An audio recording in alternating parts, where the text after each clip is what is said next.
आज मैं आपको अपनी बचपन की एक कहानी सुनाने जा रही हूँ। जब मैं 8 साल की थी, मैं बहुत मासूम थी। बचपन में सारे छोटे बच्चे बहुत ही मासूम होते हैं। मेरे माँ बाप की मृत्यु हो गई एक एक्सीडेंट में।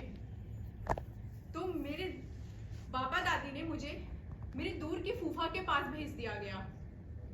जब मैं वहां पे गई तो मैं बहुत खुश हुई, क्योंकि मेरे बुआ फूफा जी मुझे बहुत प्यार करते थे।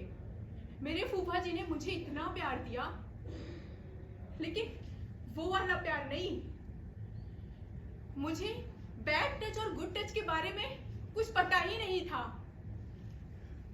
जब मुझे बहुत तकलीफ होती थी तो वो मुझे हमेशा चॉकलेट देते थे, चिप्स देते थे और मैं मान जाती थी। और वो मुझे बहुत ज्यादा प्रताड़ित करते थे, बहुत ज्यादा प्रताड़ित करते थे। मैं धीरे धीरे बड़ी हुई, लेकिन मैंने सोचा कि ये कैसा प्यार है। अपने स्कूल के बच्चों में देखती थी कि उनके मम्मी पापा उनको इतना प्यार करते हैं, सारी चीजें। कहीं ना कहीं मैं अंदर ही अंदर में शांत हो गई। मुझे कुछ समझ में नहीं आ रहा था। फिर मैं इतनी छोटी थी, मेरे पास कोई भी नहीं था, क्योंकि मैं सिर्फ एक अकेली डॉटर थी अपने मम्मी पापा की। मैं ये बात झिझक से किसी से मैं बता भी नहीं सकती थी कि मेरे फूफा जी पीठ पीछे क्या करते हैं।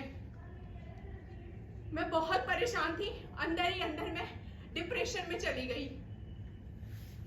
एक दिन क्या हुआ, फूफा जी ने बहुत सारा नशा किया और उनके दोस्तों ने भी मुझे किसी बहाने से बुलाया कि आज मैं तुम्हें ये चीजें दिलाऊंगा।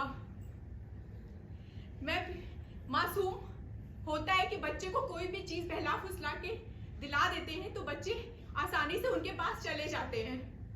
जब मैं वहां पे गई तो मैं देख रही हूँ कि वहां पे कमरे में कुछ अलग ही चल रहा है। फिर मुझे चॉकलेट भी मिली, मुझे सारी चीजें मिली, लेकिन जो उन लोगों का टच था वो मुझे समझ में नहीं आया।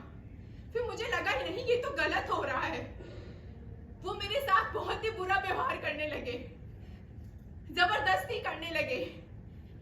फिर मैं पास में बैठी थी, मेरे साथ में एक पॉट रखा हुआ था बगल में।